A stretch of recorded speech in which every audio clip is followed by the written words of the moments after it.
Bet es tevi lūdzu, kungs, laikā, kad tev tas patiktu. Ak, Dievs, uzklausi mani savā lielajā žēlastībā, savā uzticīgajā palīdzībā.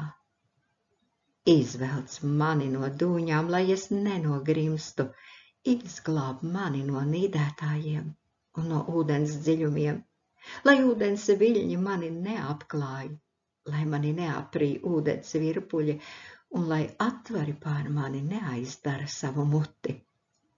Paklausi mani, kungs, jo dārga ir tava žēlastība. Griezies pie manis savā lielajā žēlsirdībā.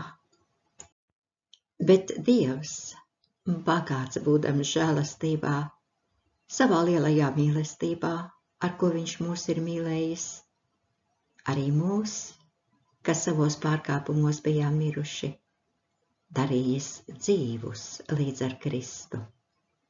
Žēlastībā jūs esat izglābti. Viņš iekš Kristus Jēzus un līdz ar viņu mūs ir uzmodinājis un paaugstinājis debesīs, lai nākamajos laikmetos Kristu Jēzu mums parādītu savas žēlastības un laipnības pāri plūstošo bagātību, jo no žēlastības jūs esat pestīti ticībā, un tas nav no jums, tā ir Dieva dāvana. Ne ar darbiem, lai neviens nelielītos, jo mēs esam viņa darbs, Kristu Jēzu radīta labiem darbiem, kurus Dievs iepriekš sagatavojis, lai mēs tajos dzīvotu. Jo ja mēs pēc patiesības atziņas saņemšanas tīši grēkojam, tad neatliek vairs upuris par grēkiem, bet gan briesmīga tiesas gaidīšana un uguns karstums, kas aprīs pretiniekus. Kas pārkāpis mūsu uz bauslību, tas mirst bez žēlošanas, 2 vai 3 lieciniekiem liecinot.